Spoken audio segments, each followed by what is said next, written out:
بسم اللہ الرحمن الرحیم۔ السلام علیکم ورحمۃ اللہ وبرکاتہ۔ انشاءاللہ آج کی اس ویڈیو میں ادائے قرض کے لیے دعا سیکھیں گے، تو چلو ویڈیو کو کرتے ہیں اسٹارٹ۔ بسم اللہ الرحمن الرحیم۔ اللہم اکفنی بحلالک عن حرامک واغننی بفضلک عمن سواک۔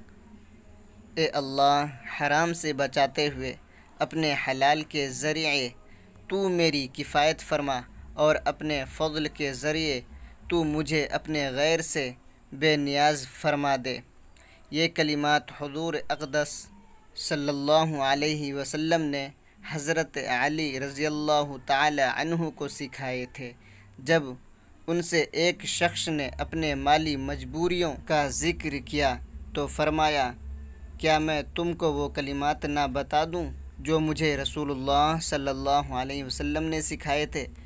اگر بڑے پہاڑ کی برابر بھی تم پر قرض ہوگا تو اللہ تعالیٰ ادا فرما دیں گے۔ اس کے بعد یہی دعا بتائی جو اوپر لکھی ہے۔